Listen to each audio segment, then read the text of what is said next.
सासंगत जी, प्यार से कहना द निरंकार जी।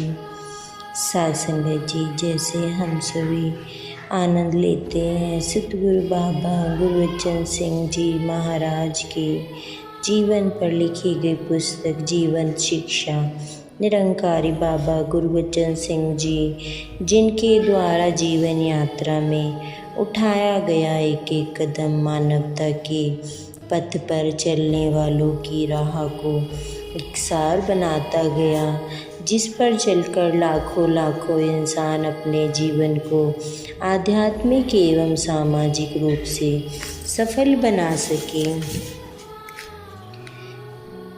यही बस नहीं, आपने मिशन के अन्य कार्य क्षेत्रों में भी नारी जाति को आगे बढ़ाने के अवसर प्रदान किए हैं। कई गुरुमुख नारियों को प्रचार प्रसार व अन्य को प्रबंध व्यवस्था का कार्यभार सौंपा है। यदि मंडल की हर ब्रांच में महापुरुषों का सेवादल व अधिकारी है, तो वहाँ बहनों का सेवादल व अधिकारी भी है। सेवा के हर क्षेत्र में बहनों का सेवादल भाइयों के सेवादल के साथ हाथ बांटता है। इसी सतगुरु ने अपने भक्तों को ऐसी सुंदर शिक्षा प्रदान की है कि यह सब खुद को एक विशाल परिवार का सदस्य मानते हैं। सभी आपस में प्रीत प्यार की भावनात्मक सूत्रों में बंध जाते हैं। यही कारण है कि समागम इत्यादि के शुभ अवसर पर लाखों की गिनती में इकट्ठे होकर एक ही छत के नीचे बहन भाई बच्चे बुजुर्ग कई कई दिन एक परिवार की भांति रहते हैं। आधी रात को भी यदि ड्यूटी के संबंध में अथवा शौचालय आदि के लिए किसी बहन को अकेले ही जाना पड़ जाए, तो उसके मन में कोई भय नहीं होता, क्योंकि उसे ऐसा लगता है जैसे वह अपने घर में ही घूम रही हो और उस घर का आंगन कई मीलों तक फैला हो।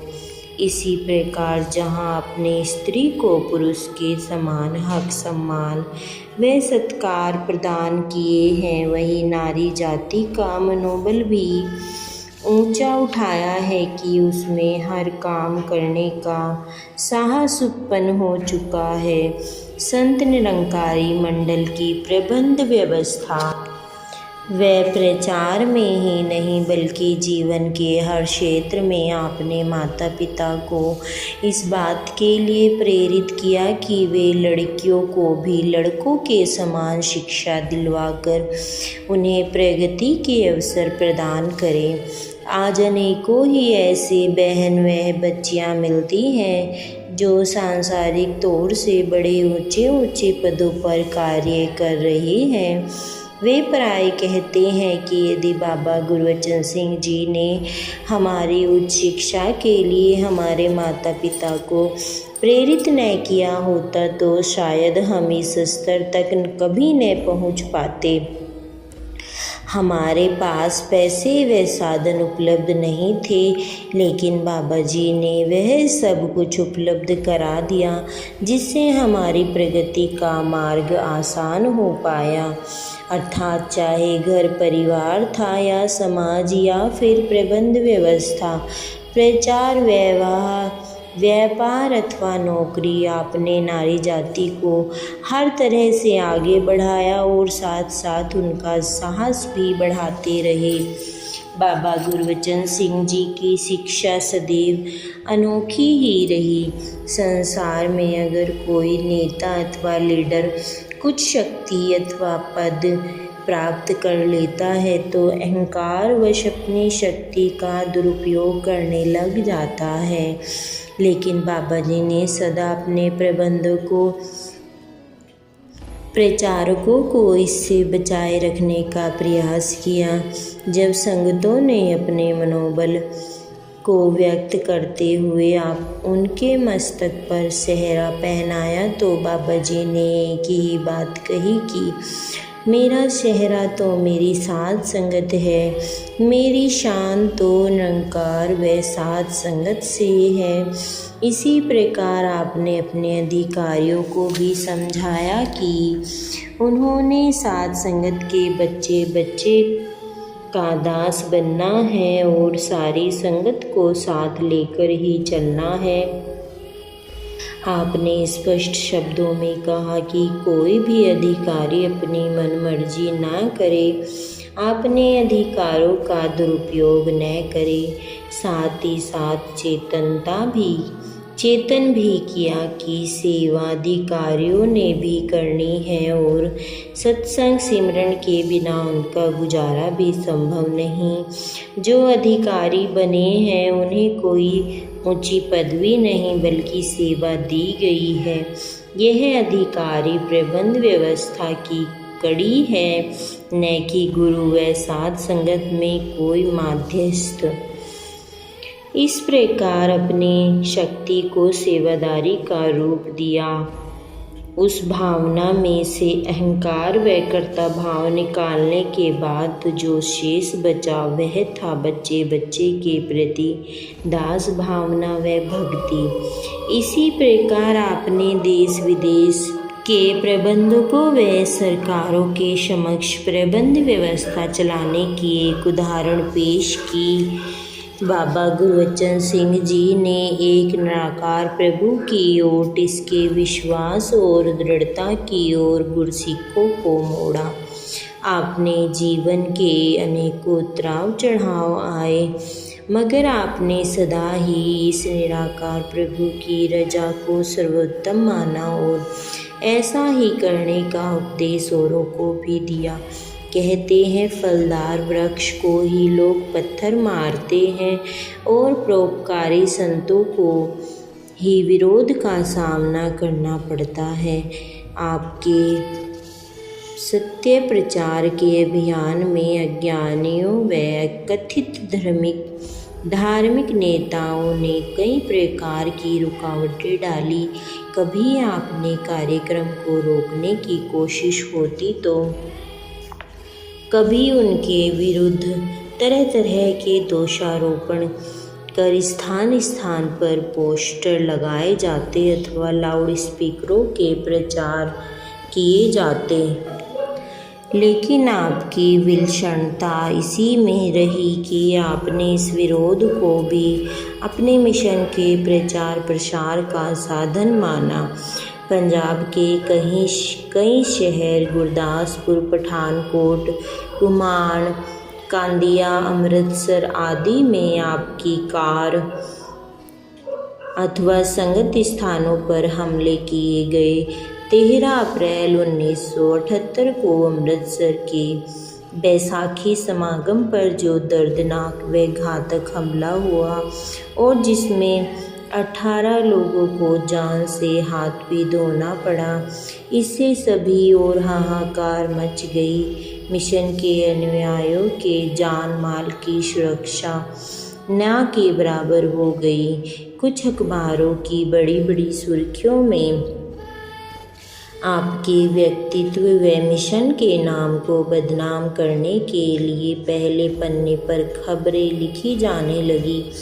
इस नाजुक समय पर आपने जो शिक्षा दी और सभी को एक निराकार के सहारे खड़ा किया, वह अपनी मिसाल आप ही हैं।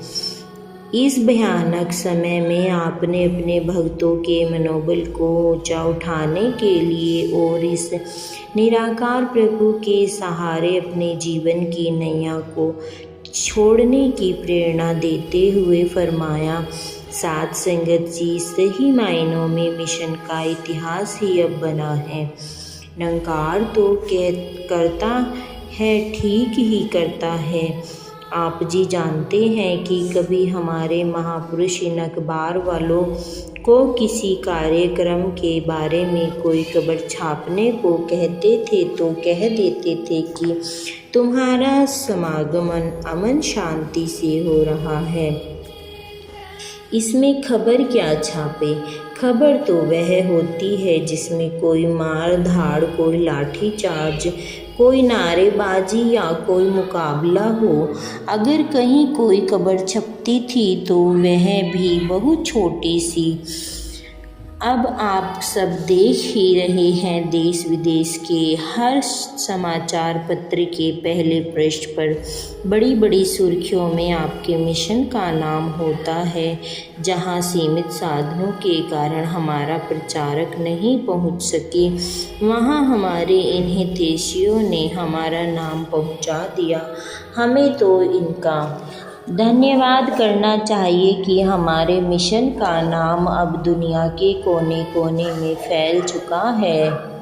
आज सबको पता लग चुका है कि निरंकारी मिशन प्रभु की साक्षात्कार का दावा करता है और लोग इस दावे को परखने के लिए आपकी ओर आएंगे। सौदा आपके पास है और आपका दावा भी सच्चा है। इसीलिए आपने कभी घबराना नहीं कि यह क्या हो रहा है। जो कुछ भी हो रहा है आपके हित और आपकी बेहतरी के लिए ही हो रहा है। आपने इस निरंकार का आसरा लिए रहना है। आपने सेवा, सिमरन और सत्संग वाला कर्म करते जाना है। इस प्रकार आपने इस परीक्षा के नाजुक समय में अपने गुरसिखों के हौसले और विश्वास को बुलंद रखा। इस प्रकार चारों ओर फैले अज्ञानता रूपी अंधकार में जो कुछ ज्ञानी रूपी चिराग जले, आपने उन्हें बनाए रखा ताकि उग्रवादी की वह आंधी निकल जाए और यह जलते हुए दीप लाखों और दियों को जलाने योग्य बने रहे। बाबा गुरबचन सिंह जी ने हर समय हर हाल में इंसानियत के गुणों को संभाले रखने की प्रेरणा दी।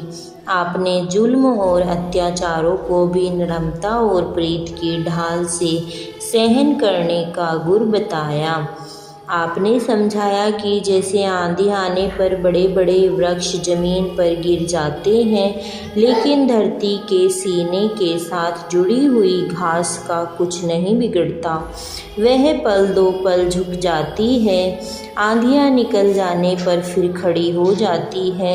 उसी प्रकार ब्रह्मज्ञानी संत हर कठिनाई को नम्रता और विश्वास की शक्ति से पार कर लेता है और इनका कुछ भी नहीं बिगड़ता। साथ संगत जी, आज के लिए इतना ही। प्यार से कहना, धन निरंकार जी।